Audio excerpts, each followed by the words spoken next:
शिक्षा विभाग शहडोल की बड़ी लापरवाही आई सामने। क्या आपने कभी 5 साल के बच्चे को छठवीं में पढ़ते देखा या सुना है? इस सवाल का जवाब हर शिक्षित व्यक्ति का जवाब ना में ही होगा। लेकिन आपको बता दें कि इस कारनामे को शहडोल जिले के शिक्षा विभाग से मान्यता प्राप्त मदरसे ने हकीकत में कर दिखाया है। अब आपको बताते हैं मामला क्या है और इसका खुलासा कैसे हुआ। शहडोल जिले के खैराहा निवासी मोहम्मद सिद्दीक जब अपने 5 साल के बच्चे रेहान का दाखिला कक्षा 1 में कराने के लिए शासकीय पूर्व माध्यमिक विद्यालय खैराहा पहुंचे, जहां उनके द्वारा दाखिले के लिए समग्र आईडी प्रस्तुत की गई। इस आईडी के आधार पर जब दाखिले की कार्यवाही शुरू की गई तब ऐसा खुलासा हुआ जिसने रेहान के पिता को एक बार सदमे में डाल दिया। आईडी के माध्यम से पता चला कि मोहम्मद रेहान आज की तारीख में शिक्षा विभाग से मान्यता एवं अनुदान प्राप्त और शिक्षा विभाग की देखरेख में संचालित होने वाले मदरसा हमीदिया शमसुल उलूम की कक्षा 6 में पढ़ रहा है। गौर कीजिए, 5 साल के रेहान का 6वीं क्लास में एडमिशन दिखाया जा रहा है। इसका मतलब 1 से लेकर 5 तक की मार्कशीट रिजल्ट के बाद ही 6वीं क्लास में एडमिशन किया गया होगा। आइए अब आपको मिलाते हैं रेहान और उसके पिता से। मेरा नाम मोहम्मद सिद्दीक। कहाँ के निवासी हैं? खैराहा। क्या समस्या आई थी आपको और क्या जानकारी देना? समस्या ये है कि मेरे को जानकारी मिली थी कि आपका लड़का का नाम लिखा हुआ है स्कूल मदरसे में। तो मेरे को जब पता चला तो मैं नाम लिखवाने के लिए गया था। तो मेरे सरकारी स्कूल में भी नाम लिखा है और यहाँ भी लिखा है। तो मेरे न जानने के उसमें बावजूद भी इन लोग जो है नाम लिख लिए हैं। कौन से मदरसे में? मदरसे हमीदिया मदरसे में। अच्छा, किस क्लास में नाम लिखा हुआ था? अब एक मेरे को जानकारी चली है कि इन लोग 6वीं पढ़ रहा है लड़का। और जब मैं सरकारी स्कूल में जब मैं एडमिशन करवाया था, पिछले साल पढ़ रहा था, फिर इस साल दूसरी पढ़ रहा था, अब तीसरी में नाम दूसरे स्कूल में लिखवाने के लिए मैं। क्या उम्र है लड़के की आपकी? लड़के की उम्र है 7 साल। तो 7 साल का लड़का 7वीं क्लास में पढ़ सकता है? संभव है? वही तो मेरे को जानकारी लगी तो मेरे को बुरा लगा ना। फिर इसकी आपने शिकायत की? शिकायत मैं तो नहीं किया हूँ, लेकिन कहा है कि गलत न करना चाहिए किसी के साथ। ये कौन किया था? मदरसा संचालक कौन है? ये है शमसुद्दीन जो चलाते हैं। अच्छा, तो ये उन्हीं के द्वारा किया गया था क्या? अब मेरे को ये जानकारी नहीं है कौन कौन किया है, लेकिन मेरे को बाद में पता चला था कि ये जो है नाम लिखा है और 6वीं पढ़ रहा है। फिर मेरे को बाद में पता चला। जो मदरसे में नाम लिखा गया था आपके बच्चे का, उसमें पिता के नाम में भी गड़बड़ी की गई थी।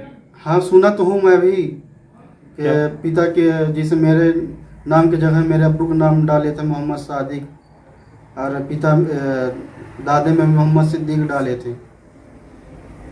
ये क्या चाहते हैं आप?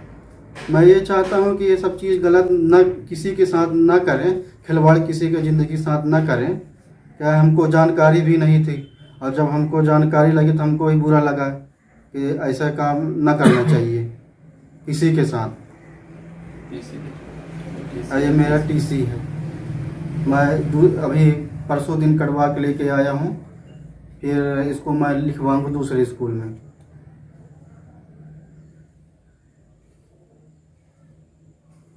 अपने बच्चे रेहान के साथ हुए फर्जीवाड़े से परेशान पिता ने दुख नाराजगी व्यक्त करते हुए समय के साथ चुप्पी साध ली।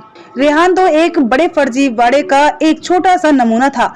आरटीआई एक्टिविस्ट विसल ब्लोअर गुलाम उद्दीन अंसारी ने जिले की शिक्षा व्यवस्था की ऐसी पोल खोली जिसकी कल्पना शायद हम में से किसी ने नहीं की होगी। चलिए आपको दिखाते हैं क्या खुलासा किया गया गुलाम उद्दीन अंसारी द्वारा। चलिए आपको सुनाते हैं विसल ब्लोअर गुलाम उद्दीन अंसारी द्वारा क्या क्या खुलासा किया गया। मैं ग्राम पंचायत खैराहा का निवासी हूँ और मदरसा हामिदिया शमसुल उलूम जो ग्राम पंचायत खैराहा संकुल केंद्र खैराहा के अंतर्गत संचालित है, जिसकी मैं शिकायत किया, फर्जी तरीके से संचालित किया जा रहा था, जिसकी मैं शिकायत किया है ना। शिकायत करने के बाद फिर ये जिला शिक्षा अधिकारी और संकुल प्रचार रमाकांत मिश्रा द्वारा मेरे शिकायत को फर्जी बताया गया और शिकायत को फोर्स क्लोज करा दिया गया। एडीएम साहब श्री अर्पित वर्मा के पास अपील करने के बाद जिला शिक्षा अधिकारी द्वारा टीम गठित की गई और जिला शिक्षा अधिकारी द्वारा टीम गठित की गई थी जो 17/1/2023 को पहुंची। और मौका देखी 2 शिक्षक मौजूद थे और एक भी छात्र छात्रा उपस्थित नहीं थे। जिसके बाद ये के सिंह जो जांचकर्ता अधिकारी थे उनके द्वारा संचालक को बुलाया गया। संचालक आए और मेरे ऊपर हाथ उठा दिए, 3-4 थप्पड़ मारे और गाली गलौज। संचालक का नाम मोहम्मद शमसुद्दीन, पिता जलालुद्दीन, और मेरे को मारने लग गए और जान से मारने की धमकी देने लग गए कि आप शिकायत नहीं बंद करवाएंगे तो जान से खत्म करवा दूंगा। जिसके बाद फिर मैं वहां से चला आया और डायल 100 किया। जिसके बाद FIR दर्ज करवाया और FIR दर्ज करवाने के बाद फिर जिला शिक्षा अधिकारी द्वारा उनके पास गया तो जिला शिक्षा अधिकारी मेरे से तथ्य मांगे तो मैं तथ्य पेश कर दिया अपना पूरा दस्तावेज सहित, और ग्राम पंचायत खैराहा के सरपंच द्वारा प्रमाणित दस्तावेज मैं अपना पेश किया। जिसके बाद फिर जिला शिक्षा अधिकारी 3/6/2023 को मान्यता समाप्त करने की अनुशंसा पत्र भेज दिए। अब रहा बात ये, जब फर्जी मदरसे ही चल रही थी, है ना, और मान्यता समाप्त कर दी गई है तो फर्जी बच्चों को अनैतिक रूप से, है ना, फर्जी तरीके से प्रवेशित दिखाकर और स्कॉलरशिप उनका जारी किया गया और मध्याह्न भोजन आहरण किया गया और पाठ्य पुस्तक को अपने किराने दुकान में रद्दी बना के बेचा गया है। जिसकी मैं लगातार अपील कर रहा हूं। अभी भी 3 शिकायत मेरी प्रचलन में है CM हेल्पलाइन में, और विभागीय अधिकारियों द्वारा मेरे को धमकाया जा रहा है कि आप शिकायत कर दीजिए। एक है श्रवण गुप्ता, BRC ऑफिस से आए थे, और उसके बाद DO साहब, जिला शिक्षा अधिकारी, क्या नाम है DO साहब? फूल सिंह मरफाची जी, मेरे को बार बार दबाव बना रहे हैं कि आप शिकायत बंद कर दीजिए, हम कार्रवाई कर रहे हैं, और अभी तक कोई कार्रवाई नहीं हुई। और जो 420 किया गया है, जो बच्चे 2012 में उसी मदरसा से पास हैं 8वीं, दोबारा उनको प्रवेशित किया गया है, प्रवेशित दिखा के, और शासन द्वारा फंड को आहरण किया गया है, जो फंड मिलती है शासन द्वारा, और उसका आहरण किया गया है। तो मेरी यही मांग है जिला शिक्षा अधिकारी एवं विभागीय अधिकारियों से कि इनके ऊपर 420 का मुकदमा दर्ज किया जाए। ये जिस शिक्षा के बदौलत हमारा हिंदुस्तान आगे बढ़ रहा है। इस मदरसा को मान्यता कौन देता है? मान्यता ये मदरसा बोर्ड से मिलती है। जिला शिक्षा अधिकारी की क्या भूमिका रहती है मान्यता में? पूरी भूमिका इन्हीं की रहती है, और ये अपना उनके द्वारा समय समय पर निरीक्षण किया जाता है कि नहीं? कभी नहीं किया जाता, एक बार भी जांच की जाती है। बच्चों की नहीं आए। बच्चों को कितना स्कॉलरशिप दिया जाता है? बच्चों को प्राइमरी बच्चों को दिया जाता है 200 प्रति वर्ष, और मिडिल वालों को 300 रुपए। शिक्षकों को कितना मानदेय दिया जाता है? मानदेय मेरे को जानकारी मांगा था तो 6000 बताया गया था प्रति शिक्षक, प्रति वर्ष की प्रति माह। मैं ये चाहता हूं कि इतना बड़ा जो है भ्रष्टाचारी किया गया है तो वसूली तो हो ही, इनके साथ साथ FIR भी दर्ज किया जाए उनके अधिकारी के ऊपर भी, और जो भी इस में साठगांठ में मिले हुए हैं। रमाकांत मिश्रा की अहम भूमिका है इसके संचालन में, तो उस पर भी कार्रवाई की जाए, और कई सालों से ऐसा कर रहे हैं। कब से चल रहा है ये? 2014 से जब से वो आए हैं रमाकांत मिश्रा। वैसे तो मदरसा रजिस्टर्ड 2002-03 से है, लेकिन हमें मेरी जानकारी में 2014 से ये भ्रष्टाचारी शुरू हुई है। अगर एक अनुमान देखा जाए, आपने पूरी पड़ताल की है, तो लगभग कितने रुपए का भ्रष्टाचार हुआ होगा? मान लीजिए करीबन 25,000 रुपये साल में 2 मरतबा मेंटेनेंस का आता है, और स्कॉलरशिप का, मध्याह्न भोजन और पाठ्य पुस्तक का पेमेंट का, तो करीबन सालाना वही 3-3.5 लाख रुपए इनके द्वारा आहरण किया जाता है। और इसी संस्था में एक सोसाइटी और चल रही है, राष्ट्रीय उर्दू भाषा परिषद। इसमें कैलीग्राफी एंड ग्राफिक डिजाइनिंग एवं 2 साल अरबी डिप्लोमा का कोर्स कराया जाता है, और जो छात्र छात्रा इस मदरसे में दर्ज हैं उसी छात्र छात्राओं को उसमें भी दर्शाया जाता है, और वहां से भी फंड लिया जाता है।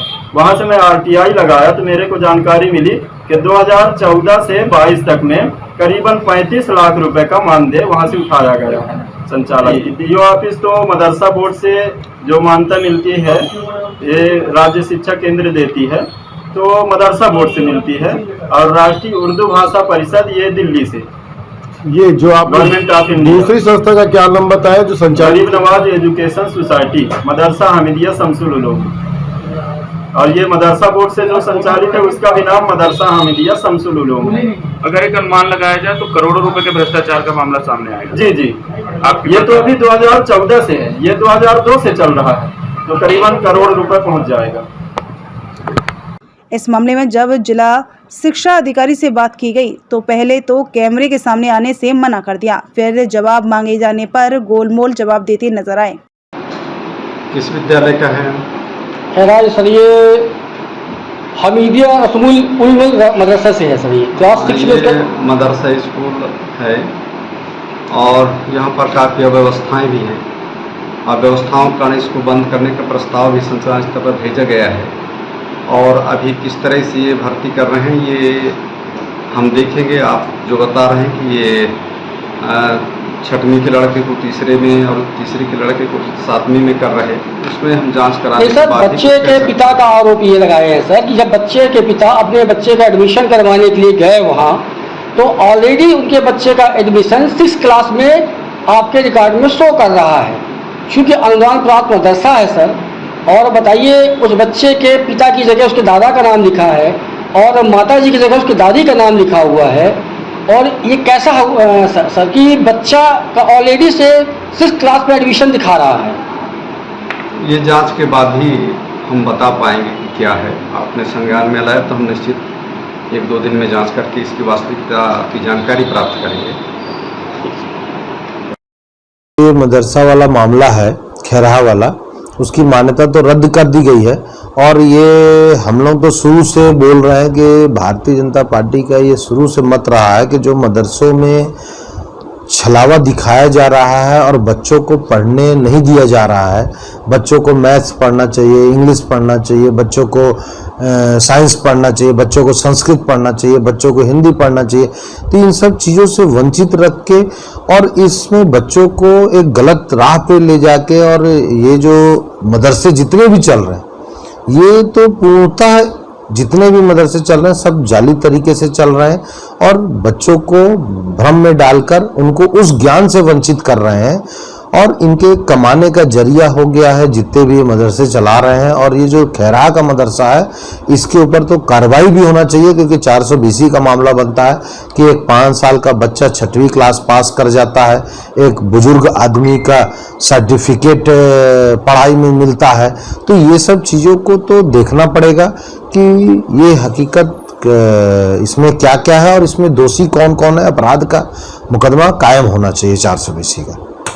मैं कलेक्टर मैडम से भी खुद बात करूंगा, अपने विधायक जी लोगों से भी बात करूंगा और अपने प्रभारी मंत्री जी से भी बात करूंगा। हमारे प्रभारी मंत्री जी इसके मंत्री भी हैं यहाँ पे, और मैं उनसे भी बात करूंगा कि ऐसे अपराधियों के लिए कड़ी से कड़ी कार्रवाई की जाए जो बच्चों के भविष्य से खेल रहे हैं। कोई भी समाज का हो, कोई भी जाति का हो, बच्चा बच्चा होता है और भारत के निर्माण में सभी का सहयोग है।